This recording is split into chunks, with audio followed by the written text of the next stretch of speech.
Hey everybody, it's Lettermen Live, brought to you by Byers Auto. Back again, I'm Austin Ward for Lettermen Row with my sidekick, co-host, the main host, I don't know, depends on what day co-host. it is. All right, co-host, Zach Boren, former Ohio State NFL linebacker, do it all. I said this the last time you were in a couple weeks ago, it's May, man, it's slow. I'm trying to find some stuff to get going. I like May though, man. It's beautiful. Golf season comes around. It's my birthday. I didn't get a Lettermen Row shout out for my birthday. No, this past Monday. Oh my goodness, but it's we missed all right. it. And I know Pantone didn't give me a shout out either. That's at Pantone. I know he watches this. He gives all those birthday shout outs. You don't have any of those old photos, the kids' photos? That must have been before his time. Yeah, it most definitely was. Yeah, he tried telling me I was like 35 or 40 with like my hairline, but you know.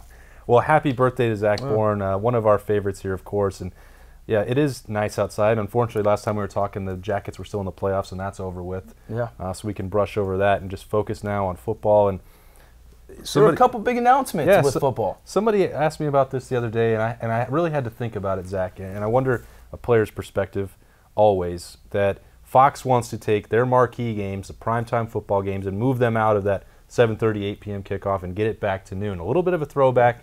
Yep. There are a lot of reasons that they may have for that. Some of them are obviously going to be financial and trying to take advantage and make that time slot their own.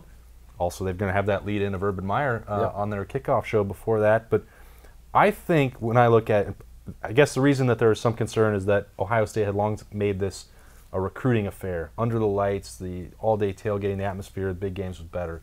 I think when you look from a player and coaching perspective, noon games are preferable. But I'll ask you, what did you make of this development? Maybe now, certainly, you're on the fan side, tailgating a little bit. I'm going to ask you your side because I've seen the comments that you have made, and I semi-agree with them, right? Yeah. From a player's perspective, I'll put it this way. I don't love the night games. When they're at home, they're a little bit better if it's a massive, big game. You know, night games are okay, but they're by far our least favorite. I would say if you pulled 100 players, 95 of them would say the 3:30 game is the perfect game to play. And the only reason why is because a noon kickoff, right? Your wake-up call is 5:50 in the morning in the hotel. That's when stuff starts getting loud around the hotel. You know, your phones are going off. You're waking up. It's harder to get going, especially later in the year. It's cold out, right? I mean, that 5:50 wake-up call, and you walk outside at 6:30, 6:45 to do your the walk that we have before breakfast. I mean, it's chilly. It hits you. It's a quick turnaround. 3:30, you're able to get up. Wake-up calls just after 8 a.m. Able to sleep. Able to kind of get yourself together. You have got meetings in the morning before a 3:30 game. You actually get to eat twice instead of just once. Like, a noon game, you only get to eat once.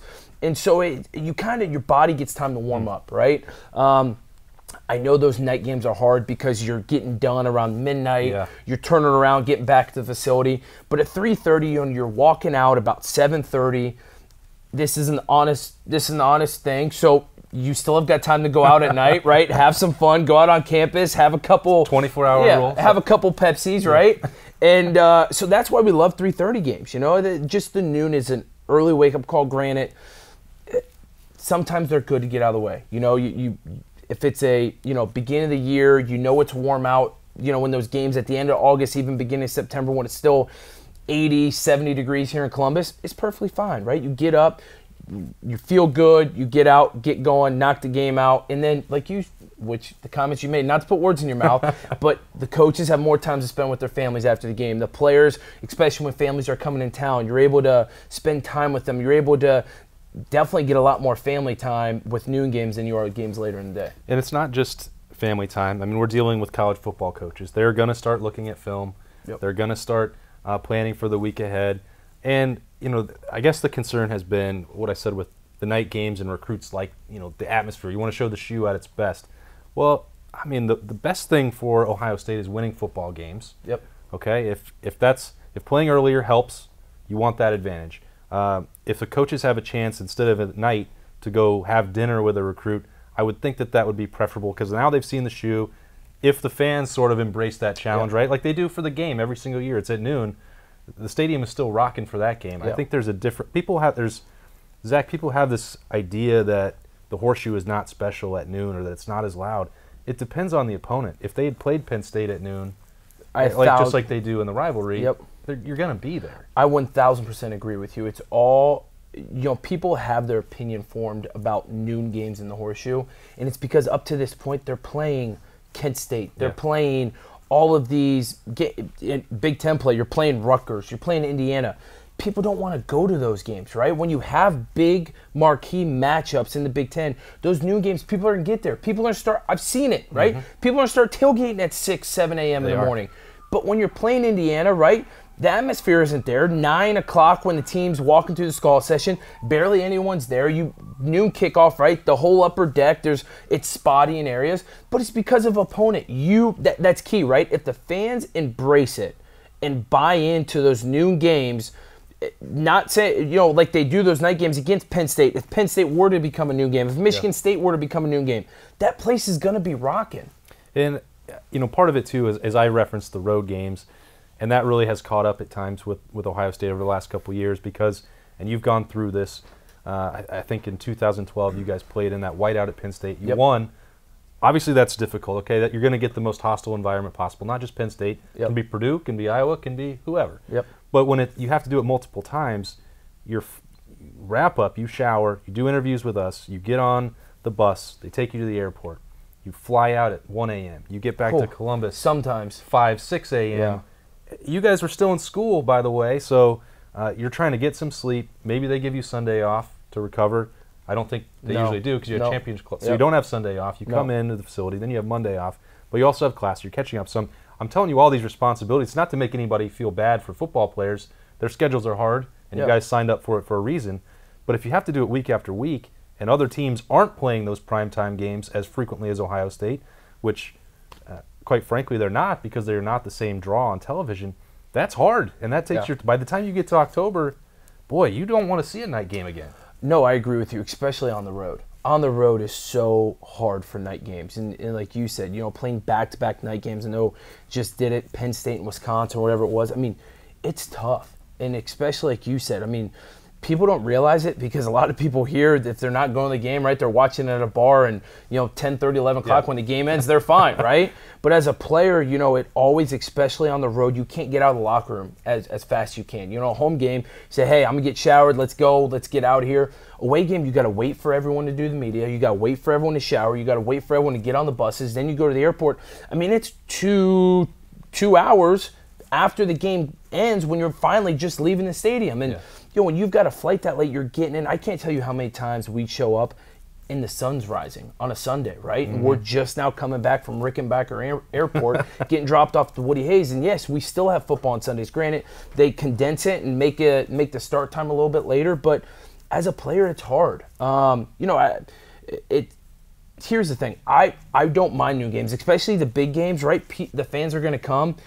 This is the only thing that is really hard, especially for Ohio State, for Penn State, for Michigan State, is that when you go west, right, and you're playing, let's say, in Iowa or in Nebraska or Wisconsin, someone like that, even a Northwestern, right? Yep.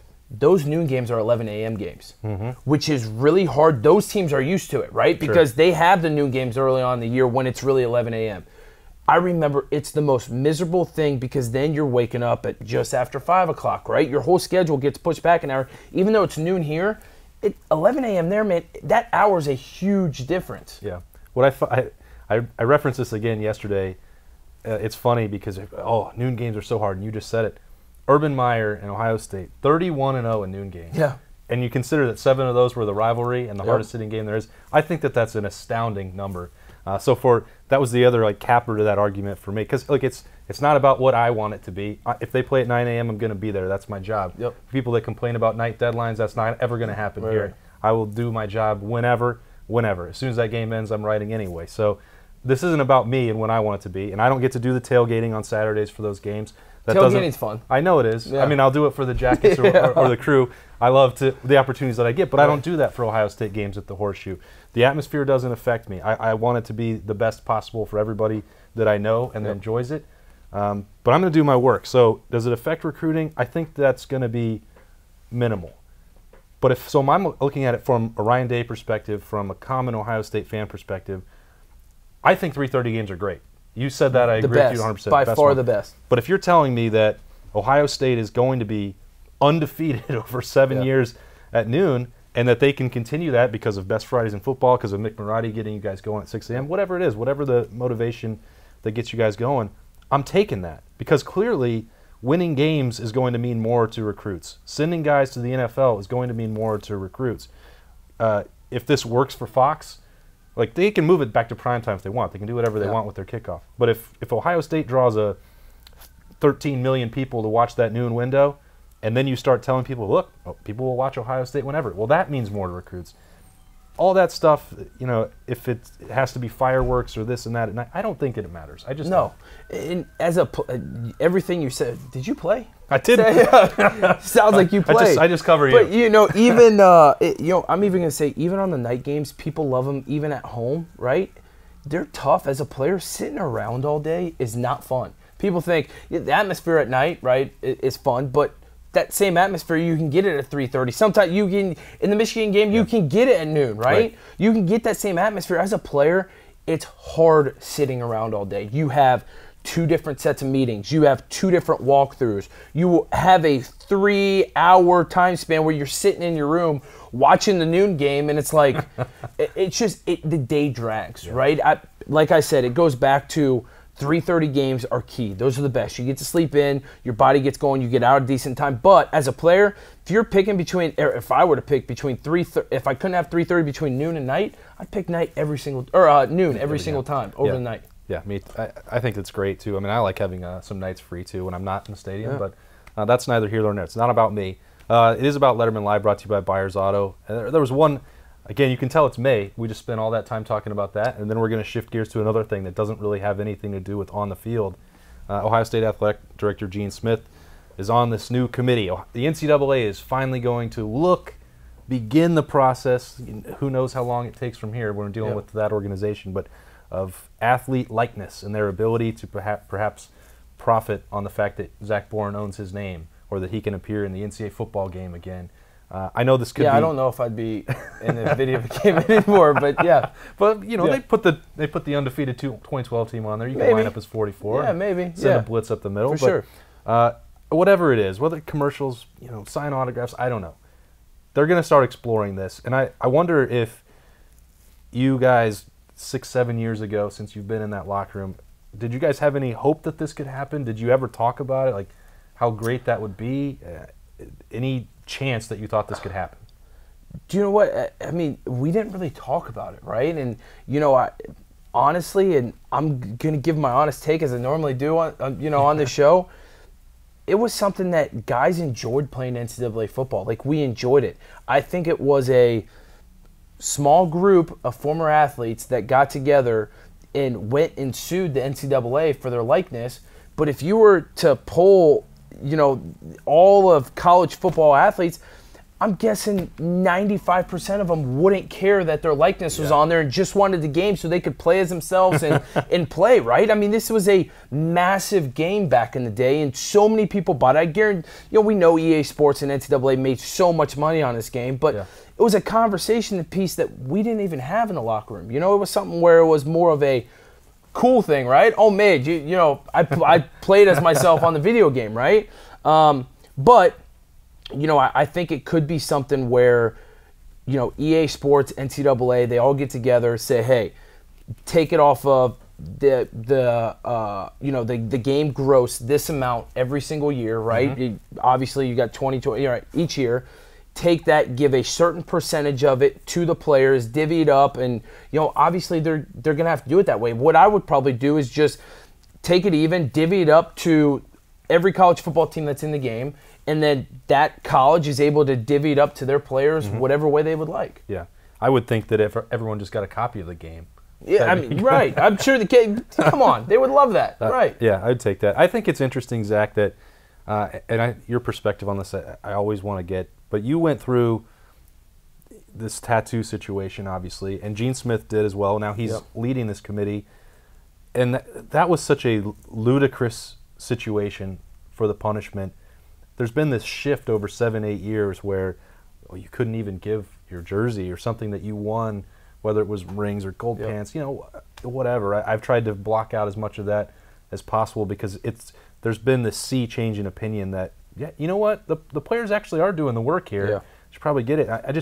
It's got to be, I don't know, is it tough at times to swallow the fact that all these changes, like if you go back in time and what college would be like different for you guys from 2010, 11, 12, the end of your career, to now this like public support is behind the players doing that. Definitely. I think that's the most frustrating thing. If there was one thing that I could point to in my college career that there's regret, there's hate, there's frustration, there's everything, that's what the NCAA did to us in 2012. Like, if there's any part of my college career that has all those things in the 1 year, it's 2012. We went undefeated. We would have played a national championship game, right? It would have been a really special year for all of us as we become dads, as we get old. So that part's hard. And here's the other thing, right? I've been in NFL locker rooms. I've played with a lot of guys that have played at a bunch of other high-profile colleges, right? Yeah. And I'm not going to back them up because that's the decision they made. Do I agree with it? No, whatsoever. Am I really tight with Boom and some of those guys? Yes, I love them to death, would do anything for them, but I don't agree with what they did. But with me saying that, I'm going to defend them a little bit because they weren't getting free stuff. It was trading, right? It was theirs, and they were given something that was theirs. It didn't belong to Ohio State. It didn't belong to anyone. They were given it, right? They earned it, and they were trading it for something else, right? In my mind, that's a lot better than – it goes back to me playing in NFL being in NFL locker rooms and talking to guys. We didn't get paid at Ohio State, and I know there's a lot of colleges where guys get paid, right? Guys have told me to my face, oh, so-and-so was getting paid, right? So let's have an honest conversation here, NCAA, right? Yeah. They better check around, especially some of those places in the South, and we all know where those are, right? They're getting paid like crazy. Guys aren't getting paid up here. I will honestly say no one I know has ever gotten paid at Ohio State, and the stuff that we got suspended for in the whole year taken away from us was because guys traded for something that was theirs. That's like me giving you a lollipop for your Snicker bar, right? I mean, come on, how's that illegal? It's not, right? Honestly, that's the trade-off that they were doing. Yeah. Obviously on a bigger scale, but if you look at it that way, it's what it was. I know. It's hard to wrap your mind around that, but I think that case and the attention that it got and the negative attention, like everyone loves to say that around the country, Ohio State's hated. I don't really think that that's true, and maybe to some extent it is. But the pushback and the people that looked at that case and like, why is the NCAA doing this when all the work and all the labor is being done by these kids, student athletes? You guys aren't yet professionals, but you're working almost as much as they do, and I think that you guys had to pay the price for that. But I think that it helped turn the tide a little bit in this conversation about, well, let's think about what's really happening with the NCAA. And Gene Smith put out in that statement when they're not going to be paid as employees. They're still protecting amateurism. But you look around at other sports and the opportunities that are there, Olympic athletes and what have you, it's hard to understand how football players bringing in all this money aren't getting some of that back. Yes, I mean, we're green a lot today, aren't we? We're on the same page. It's not a debate. If you look at the college sport landscape across the board, right? There is one sport that brings in the majority by far of the revenue to the NCAA, and it's college football. Right. And like you just said, college football players are probably compensated the least out of any other athletes. You want to talk about Olympic sports, which are a lot of other sports. You want to talk about these college basketball players, right? Let's be honest about amateurism and professionalism, things like that. But all of these other sports, people are coming out and being able to get deals on the side and go to the Olympics and get compensated for what they're doing. NCAA football players, I mean, they get per diem, but so does everyone else, right? They get food. So does everyone else, right? They get bowl gifts. So does everyone else when not a bowl, but they go to Big Tens, they go to regionals, whatever it may be, right? They all get gifts. So I agree that the sport that brings in the majority of revenue in college sports, those guys don't get anything. Yeah, it's not a perfect system at this point. Maybe they'll work to improve it here. I mean, we love it anyway. It's still great. It's not like you would go back and no doubt. Maybe I should have played golf or something. Could have signed a deal with TaylorMade. If you get one, can you let me be your caddy so that I can help you out there? He's Zach Boren. I'll definitely caddy for him anytime. This has been Lettermen Live, brought to you by Byers Auto with him. We're going to shift gears a little bit now, bring in Birm, get a little recruiting update as Ohio State keeps working on the trail here heading into late May. All right, rolling along here on Lettermen Live, brought to you by Byers Auto. We're going to bring in Birm. He's in Lettermen Row recruiting headquarters. He's brought to you this week by Keep It Simple Socks. These things are awesome. Every design, every color scheme that you could possibly want to support teams in Columbus, Ohio. You can find them at keepitsimplesocks.com, on Twitter, on Instagram, Keep It Simple Socks. Check them out. And they bring us Birm. And Birm, you know, you've heard all this. You know my feelings about the noon night game, 3:30 situation. I think from a current team perspective that it's fine. It's helpful in a lot of ways for them to have those earlier starts than dealing with the repeated night games, whether they're home or away. In some respects, the team embraces that. The coaching staff embraces that. But maybe from a recruiting side, they don't. Where do you fall on this debate about where the kickoff time should be for Ohio State? Yeah, I'm a little torn. Obviously, covering recruiting, my interest is how recruits are handling things and how they view things. I know the media, we love the noon games. We would much prefer those. I know that the Ohio State coaching staff, because they play so many night games on the road, sometimes get tired of playing them at home as well. But there's no doubt from a recruiting standpoint that the juice is different at Ohio Stadium for a 3:30 start or a 7 o'clock start than there is for a noon start. That stadium, especially when you're dealing with a lackluster schedule, is sort of a mausoleum at noon. And there's no doubt that that changes the way that the energy is in the stadium, the way that the vibe of the fans is. But on the flip side, it also allows recruits a better opportunity after a game to spend more time with the coaches. They get to spend all of Saturday night with the coaching staff, and they get to actually get some one-on-one time, which is becoming so important in the recruiting process because you are going to get a game experience anywhere you go at this point. So is it more important to go watch a game at Purdue when they have their one big night game a year and it's exciting, and then not see the coaches? Maybe if you're Purdue, but this is Ohio State. People know that the Buckeyes are one of the best programs in the country. They know that the fan base is one of the best in the country. And despite the fact that the stadium's a little dead, I think there's an argument to be made that it could be a good thing for the Buckeyes. But I know the coaching staff has complained in the past about the lack of energy in the stadium. I know I've heard it from recruiting folks as well that they wish that there was a little more juice at that time of the day, but you sort of have to give to get in some cases, and I think that there's a benefit to getting more time with the kids after a noon game. Yeah, that's a great point. You've raised it before about the atmosphere there. For me though, I think back in my mind, when the Michigan game is at noon and the stadium is as rocking as it ever is, I think it's more about the opponents and a problem with the schedule. We don't have to debate that because we've got the whole rest of the year to do that. I'd rather ask you more about recruiting situations, and you look at your most recent notebook on Ohio State dotting the I's.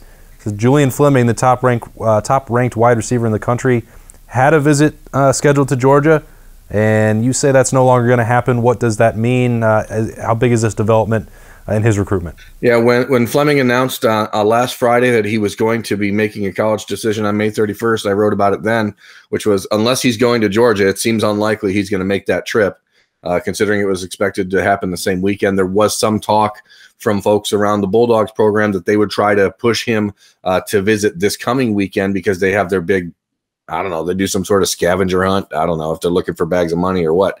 But the reality is he's not going down there for that either, according to people I've talked to. So, and then getting it confirmed with people close to him, they've said that visit is off altogether. He's going to make his decision between 4 schools, not the 5 that were on his final 5. So it's Alabama, it's Clemson, Ohio State, and Penn State. The decision is still coming May 31st from what we understand. So I think the more teams that get knocked out and Ohio State still remains, to me, that is what makes sense is Ohio State, the relationship with Brian Hartline, the relationship with Ryan Day, the offense, the way it's set up, the lack of receivers that are going to be on the roster after the 2019 season. All those things to me point to Ohio State being the choice. And I know that he recently broke up with his girlfriend. So all the Penn State fans and who have been pointing to, oh, he's got a girlfriend at Penn State, that's the reason he's going there. That's no longer in their corner. And as I heard from someone, his last 3 girlfriends all go to Penn State, so I'm not sure that's going to help him either way. So I still think this is an Ohio State win coming up, and unless something dramatic happens with a program like Alabama or Clemson, I don't see Penn State overtaking the Buckeyes there, and I think that the family desire is to be closer to home. Birm with a lot of personal insight there on Julian Fleming's recruitment. That's why Keep It Simple Socks has brought him in here today. Reminder to check them out as we roll along and wind down here on Lettermen Live, brought to you by Byers Auto. I can't let you go, Birm, without what is going on in Paris Johnson world this week. Do we have the ding, the Paris Johnson counter? Yeah. Paris Johnson's making his next official visit to LSU next weekend, May 24th weekend, Memorial Day weekend. So it's going to be a long trip down there. He's not making that with Darion Henry and Jaheim Thomas, which is interesting. Those two visited LSU last weekend. So there is at least a little separation in that trio of Cincinnati standouts. However, those 3 will make their official visits to Ohio State together the weekend of June 21st, which is shaping up to be a huge weekend for Ryan Day and the Buckeyes. The backdrop of Friday Night Lights, a number of recruits and commits from around the country, even guys who are not making their official visits, are expected to come into town. It's shaping up to sort of be the defining weekend of the year for the Buckeyes on the recruiting trail. And talking to people that are involved in Paris's recruitment, their hope and what I was told is that they want this over with, and they would like to have some sort of settlement to decision-wise by the end of June, beginning of July. So last year he committed to Ohio State on, I think it was June 28th. And then obviously Urban Meyer's retirement happened and a lot of things got thrown for a loop. Maybe we'll see a reaffirmation on June 28th. A year later, maybe we'll see him finally admit, hey, I'm going to take a step back even further and officially decommit. But until he does that, I think the signs are still very positive for Ohio State. He's working on relationships with Ryan Day, and I don't think that Jaheim Thomas and Darion Henry, despite all the talk about LSU and despite talk with Georgia for Paris and LSU for Paris, it just makes the most sense to me that it's Ohio State.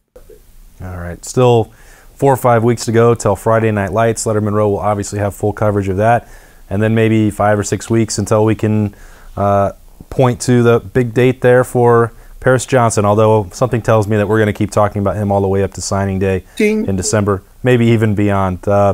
He's Birm. We appreciate him, as always, with that recruiting insight. Great stuff. Appreciate Zach Boren hanging out with us today on Lettermen Live, brought to you by Byers Auto. For both of those guys, I'm Austin Ward. We will see you next time on Lettermen Live, brought to you by Byers Auto.